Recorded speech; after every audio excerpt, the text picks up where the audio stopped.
Hello friends, foods and flavours with Kunmun को मु आपण मानक स्वागत करुछि। चलंतु आज आम प्रस्तुत करवा रसगोला।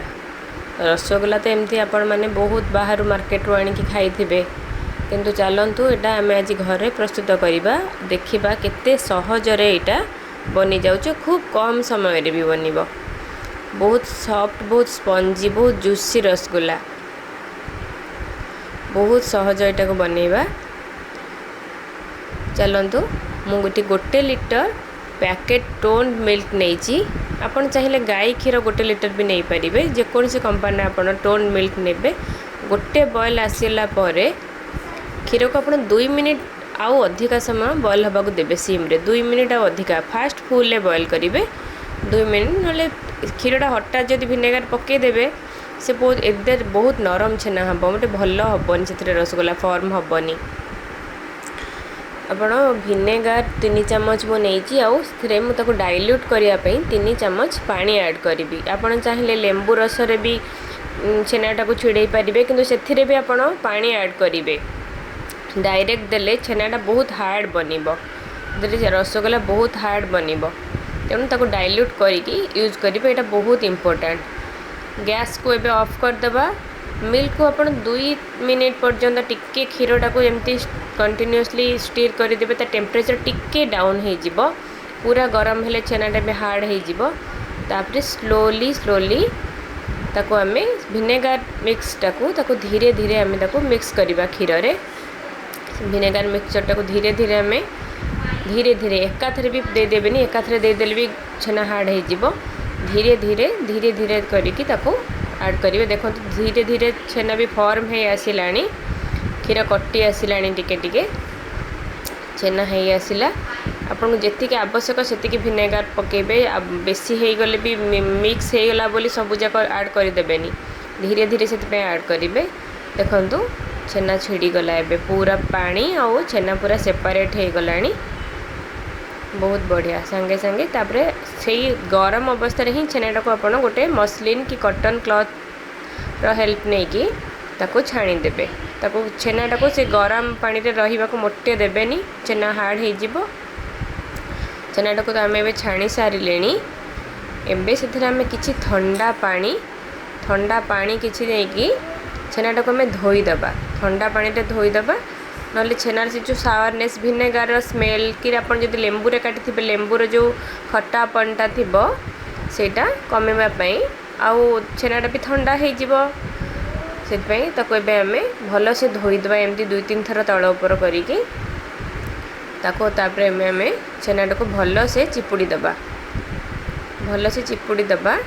बेसी जोर करबा दरकार नहीं, भलो से आराम से चिपुड़ी दबा। छेना टिके मॉइस्चर रहिबा निहाते दरकार। तापरे आमे ताको गोटे घंटा कि अध घंटे आपण ताको अध घंटे रो गोटे घंटा बेसी रेस्ट देबेनी। अध घंटे रो गोटे घंटा ताको आपण टैप रे हैंग करि पारंती कि एमती गोटे जाली ऊपर थोई देले धीरे धीरे एक्स्ट्रा पानीटा ड्रेन हो जिवो। एबे तमर अध घंटे हो गलानी। देखंतु छेना एमती मॉइस्ट हेतिबा दरकार। बेसी ड्राई मोटे हक रखिबेनी। ड्राई हो गले मोटे रसगोला भल हबनी। मॉइस्ट छेना हेतिबा दरकार। ताको छेना को आमे एबे दळीबा। देखंतु सब बेले निज पापुली रो हेल्प नहीं कि छेनाटा को आपण मैश करिवे। पापुली रो हेल्प रे मोटे ताको प्रेशर दबा दरकार नहीं। छेना को आपण धीरे लाइटली मैश करिका जिबे। सब बेले तळु ऊपर आड़ को छेनाटा को मैश करिवे। गोटे प्लेट रो तळु ऊपर आड़ को मैश करिका जिबे। धीरे धीरे देखंतु धीरे धीरे मैश करिका जिबे। ए पोर्शनटा मु टिके भी एडिट कलिनी, आपण नले जानि परिबेनी केमती हबो। तेणु मु छेना रसगोला बहुत थर ट्राए कला परे मोर परफेक्ट हैला। तापरे मु ए रेसिपीटा शेयर करूची। देखंतु एबे देखंतु छेनाटा धीरे धीरे केमती बाइंड हे आसिलानी। केबे आगुर केमती क्रम्बल्ड थिला, एबे केमती बाइंड हे आसिलानी। आमे छेनाटा को एमती पापुली रो हेल्प नहीं कि आमे 5 मिनिट पर्यंत ताको मैश करबा। बेसी नहीं, हार्डली 5 मिनिट्स। देखंतु छेना पूरा फॉर्म हो गला। गोटे डो टाइप रो शेप नबा को आसिलानी पूरा। देखंतु छेना धीरे धीरे आपन हाथ को लाइट भी लागिबो, हल्का लागिबो। गोटे छोट टी स्पून कॉर्नफ्लोर, एटा केवल बाइंडिंग दवाई छेना को बाइंडिंग दवाई मु आगुरी सुजी मैदा सब ऐड करी किंतु एटा बहुत भल आपण गोटे छोट टी स्पून अधिका भी देबेनी ताको भल से मिक्स करदेवे। मिक्स कला परे ताको भल से मिक्स करी आउ 2 मिनिट आमे आगरू दली थिले छेनाटा को मैश करथिले 5 मिनिट्स एबे कॉर्नफ्लोर परे आउ 2 मिनिट्स एबे हमर डो पूरा रेडी हे गला। मोटे अधिका दलिबेनी ठीक 2 मिनिट आउ एक्स्ट्रा 2 टोटल 7 रु 8 मिनिट हमको लागिबो। एबे ताको आमे रोल करि दबा गोटे एमती रोल करिकी ताको छोट छोट शेप दबा। आपण रसगुल्ला चाहिए आपण को जेमिति शेप दरकार आपण देई परिबे बड़ छोट जहाँ आपण आकार नहीं पारिबे किंतु मु मीडियम साइज रो करिथिली आपण को जेमति दरकार एमति छोट छोट शेप आपण फास्ट कट करी नहीं जिबे तापरे आपण ताको गोल गोल बनेइबे।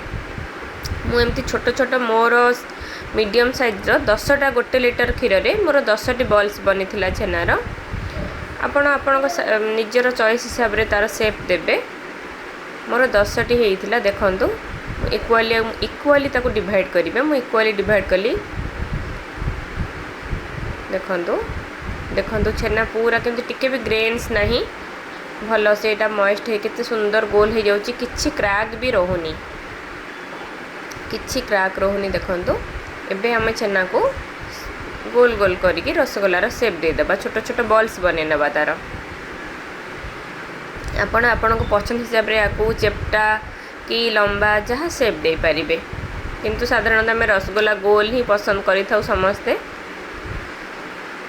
देखंतु केमति ताको देखंतु तो केमति शेप बनौची धीरे धीरे ताको हल्का हाथ रे किछि प्रेस देबा बेसी प्रेशर देबा दरकार नहीं हल्का हाथ रे ताको धीरे धीरे गोल बने नियंतु। धीरे धीरे गोल बने नेले सब जाक तो एबे हमर बॉल्स गुडा रेडी हे गलानी। चलंतु एबे आमे आर सीरा तैयारी करिबा सुगर सिरप आमे तैयारी करिबा। सुगर सिरप पई मुझे पाखापाखि 200 ग्राम चीनी नहीं आउ से सेम बोल ले मु 5 बोल पानी देवी। आपड़ जदि अधिका मीठा खाइबा को पसंद करुवे आपड़ आउ 50 ग्राम बढ़े पारे। आपड़ 5 रु 6 से सेम बोल ले आपड़ कप रे मापिक जदि नेबे 5 कप रु 6 कप पानी देबे जेतिक नेबे तार ठीक 5 रु 6 टाइम्स पानी देबे। आपड़ मीठा आपन को पसंद अनुसार चीनी दे पारे। मते 200 ग्राम तो मते बहुत सेटा परफेक्ट मीठा हेइथिला। भल से मिक्स करके ताकू कभर करके बॉयल हाँ सुगर सिरपटा बसई देबे। सुगर तो एबे पूरा सब चीनी देखंतु मिलेकी सिरपटा हमर रेडी हो गलानी। सीरा रेडी। आपण सीरा को मोटे मोटा करिबेनी जस्ट बॉयल आसीबो तो सुगर रेडी। सुगर डिजल्व कला माने बॉयल आसिला। ये मु किछि गुजराती पकेइची आपण चाहिए ए स्टेज रे केवड़ा वाटर कि रोज सिरप दे परिबे।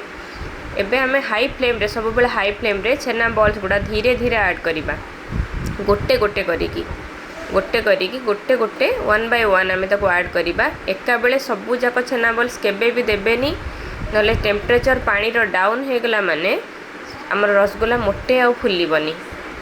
सबू बेले हाई फ्लेम रे रसगुल्लाटा हाई फ्लेम रे ही कुक करिवे कारण बाजार रे जो मार्केट रे जहाँ हमर रसगुल्ला मिले से माने ताको फोम टेक्सचर आनिया पई से माने रिठा आमती मैदार मिक्सचर से करिकी मैदा पानी रे गोलेकी दियंती फोमी टेक्सचर आनिया पई।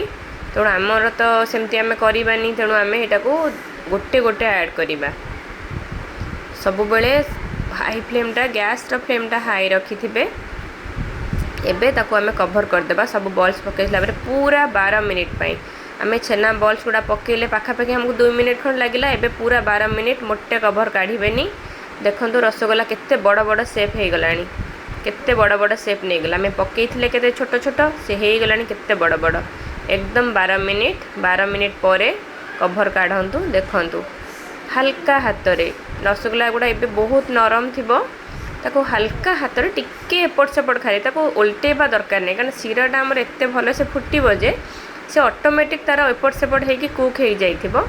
खाली हल्का हाथ रे टिके ताको मिक्स कर दियंतु आउ कवर काढ़ी 3 मिनिट से बॉयल होउथिबो। एबे आमे एठी आइस क्यूब्स आउ चिल्ड वाटर रे गोटे पैन ने ताको काढ़ी दबा। आइस क्यूब्स देले एबे हम एथिरे किछि चिल्ड वाटर किछि ठंडा पानीटा पूरा चिल थिबो से देले रसगोलार सेप आमर आ मोटे चेंज हेबनी देखिए केते बढ़िया बनिबो। आमे रसगोलार ये एमती करदेले गरम सिरा रहिले सीना बेसी कुक हो हार्ड हो गरम सिरा रही ये आम ठंडा पानी देदेले धीरे धीरे अल्प टिके टिके सिरा सह काढ़े कहीं नरम थी धीरे धीरे काढ़ीदबा एमती सबू धीरे धीरे काढ़ी ठंडा पानी रे पकईदेले रसगोलार से कुकिंग प्रोसेसटा एबे पूरा ये बंद हो गला ठंडा हो गला रसगोलाटा पूरा बहुत सुंदर देखो केते बढ़िया पानी भितर पूरा बसी जाऊँगी। जदि आप चाहिए रसगोला सीझी कि नहीं जानापी गोटे बोल रे गोटे पानी नहीं कि आप देखिपारे देखो पानीटा केमती आब्जर्व कर रसगोला पूरा पानी आब्जर्व कर चिपुड़ी देकी पूरा देखो छोट हो गला ताधरे पकईदेवे पुणी से सेप नहीं पानी सोक कर आउ थे पुणी पूरा सेमती पूरा जमती पानी बहुत सोक कर जाइए पूरा भल से चिपुड़ी की रसगोला को भल से चिपुड़ी की कारण पानी रहीगले पुणी सीरा से केमती सोक कर आब्जर्व करनी पानी चिपुड़ी देवा भल से पूरा ठंडा कम्प्लीटली ठंडा हो गला आम को बाहर करवा सेठू तो पानी तो पूरा चिल्ड थी से 10-15 मिनिट कि 5-10 मिनिट हार्डली हो पूरा से आप भावन सेपटा तार कहीं केमती हो जाऊँगी सिरा पुणी सिरा पकईदेला पुणी से राउंड राउंड सेप नहीं जीव देखु पानी भितर पूरा रसगोला केमती बसी जाऊँगी गोटे बाउल पानी नहीं देखिए जदि तले रहा जानवे रसगोलाटा आमर ठीक से पूरा कुक होपर भासिले जानवे रसगोला ठीक से कुक होनी एबे आम एमर सुगार सिरप बा सिरा आम देदेबा टिके एमती ताको चलईदेबा पूरा घंटे 2 घंटा रहीगला पूरा सिराटा ठीक से आब्जर्व हो देखु मुझे अध घंटे घंटे भितर तुम धैर्य रही देखापी यहाँ कि नहीं देखो केते सॉफ्ट और केते सिरा से सोक करते सॉफ्ट केते जूसी मु बहुत खुशी कहीं मोर बहुत दिन पर मोर परफेक्ट बनी थिला मु बहुत खुशी देखो केते जूसी केते सिरा आब्जर्व कर बहुत सिरा बहुत सॉफ्ट भी बहुत सॉफ्ट देखो पूरा रेडी एबे पूरा रेडी हो गला एटा खाइबा देखो मुझे गोटे काटिकी देखा आपण मानक केते देखो केते सिरा सोक करिछि देखो केते धीरे से कटिगला किछि प्रेशर दवा पड़लानी केते सॉफ्ट देखो पूरा जाली जाली भीतर बनी जाइछि पूरा जाली जाली केते फुलिकी बहुत सुंदर देखो एबे हमर रसगोला खाइबा पई पूरा रेडी आपण एंजॉय करंतु घरे बनांतु मते लाइक कमेंट शेयर करिकि मते जणांतु आपण कमेंट करिकि केमती लागिला आपनको देखंतु।